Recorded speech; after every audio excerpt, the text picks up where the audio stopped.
Jellyfish, historiquement, c'est une agence performance, PPC, et puis c'est l'alliance aussi de plusieurs marques en France qui sont bien connues, hein, TradeLab, Optilab, Webedia Brand Service, Silk aussi, et puis bien d'autres à l'international. C'est 8 acquisitions en moins d'un an, et c'est une croissance hyper dynamique.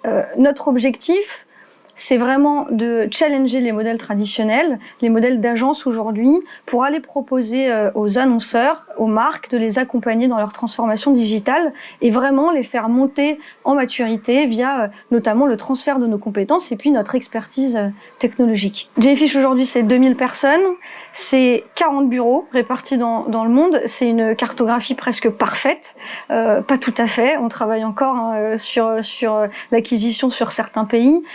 L'idée, c'est d'aller répondre justement aux besoins des annonceurs, à répondre à l'ensemble de leurs problématiques digitales et ça va très très vite. Jellyfish, c'est 45% de croissance sur 8 ans et c'est dire du coup s'il y a un besoin et une vraie demande de la part des marques sur ces accompagnements. C'est intéressant que tu m'en parles parce que nous, ce qu'on voit quand même depuis le début d'année, c'est une vraie prise de conscience des marques et surtout on est très interrogé sur ces stratégies e-commerce, comment les aborder, comment aussi les aborder d'un point de vue organisationnel. C'est ce qu'on constate, c'est deux choses.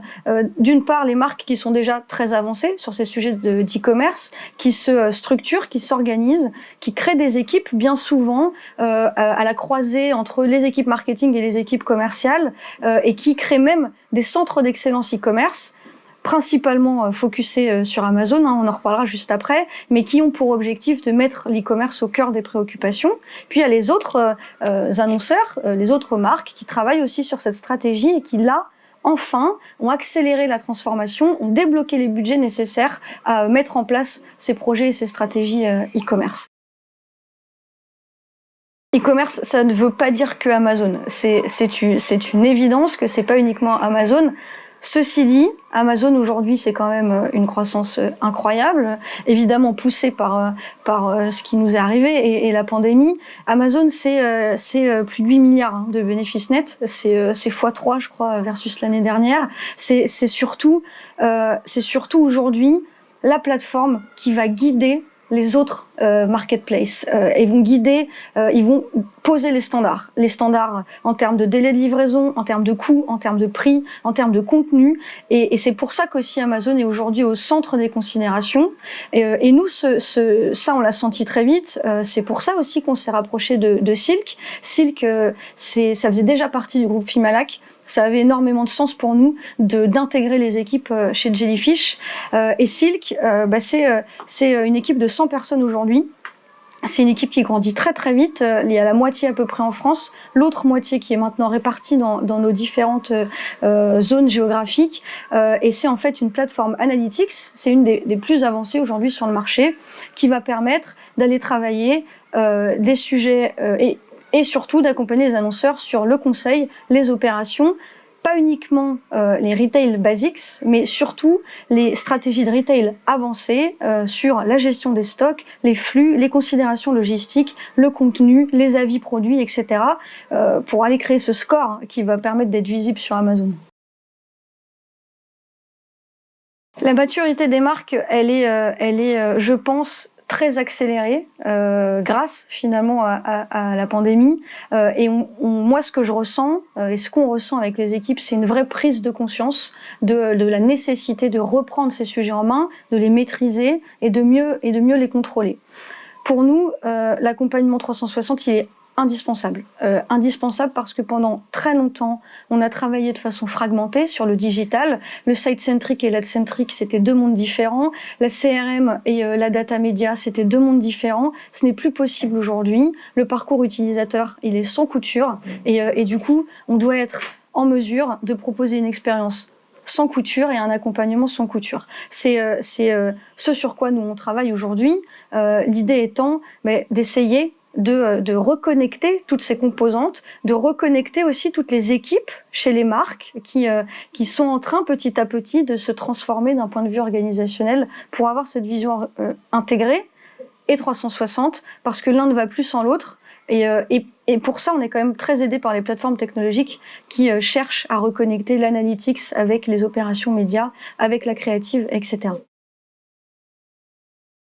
Je pense qu'on est très chanceux sur le marché français. On est un super bassin de marques, des marques internationales qui sont connues dans le monde entier sur l'auto, sur le luxe, sur tout ce qui est CPG aussi. C'est extrêmement riche et c'est du coup un bassin d'apprentissage qui est pour nous énorme. Je trouve aussi que d'un point de vue technologique, on a un paysage, un écosystème qui est extrêmement riche. On innove beaucoup, on est connu pour ça. Et il y a énormément d'entreprises qui se créent sur la data, l'innovation et qui nous permettent d'aller plus loin. Et la dernière chose que je trouve aussi, c'est que je sens une vraie dynamique, une énergie de la part des directeurs marketing, directeurs digitaux, d'aller plus loin, de se challenger, de repenser les modèles. Et on a de la chance parce que ils sont prêts aujourd'hui. Et d'ailleurs, ils ont été aussi, je pense, très challengés. Le métier de directeur marketing, en 5 ans, il a considérablement évolué.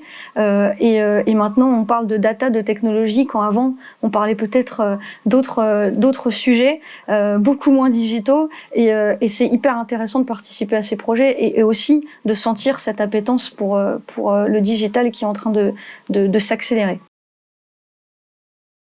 On travaille historiquement en France avec Carrefour et Orange qui ont été des pionniers de cette transformation digitale. C'est pas une transformation digitale de 2021, c'est une transformation digitale qui date de 2017 et sur laquelle ils ont travaillé déjà bien en amont. Il y a d'autres marques aussi qui ont des stratégies hyper intéressantes, des Uber, des Spotify, des Nestlé, des Netflix aussi, avec qui on travaille à l'international, qui sont très avancés. Et puis le dernier que je citerai, c'est Sanofi. Parce qu'on a déjà pris la parole avec eux et voilà, et justement avec toi aussi, Sanofi c'est un modèle de transformation digitale. On est au cœur du sujet en ce moment sur 23 pays, bientôt plus, multiplateformes, une transformation vraiment de fond qui a touché tous les niveaux de l'organisation et ça c'est un projet transformationnel hyper intéressant sur lequel on travaille aujourd'hui. N'ayons pas peur parce que pour moi, c'est l'opportunité de se poser les bonnes questions. On a une timeline là, on a une opportunité de se poser les bonnes questions et de se demander si finalement tous nos acquis sur les précédentes années étaient valables et si on peut faire différemment. La privacy, c'est indispensable, c'est by design, donc ça veut dire que c'est maintenant au cœur de la stratégie, c'est même plus une stratégie, hein, c'est un indispensable, et donc il faut être en mesure de bien la maîtriser, d'auditer l'existant, de s'équiper de plateformes qui vont être privacy safe, qui vont permettre de respecter les exigences de l'utilisateur. Il y a une étude d'ailleurs de McKinsey qui est hyper intéressante, qui dit que les consommateurs ont beaucoup plus confiance dans les marques qui collectent moins de data.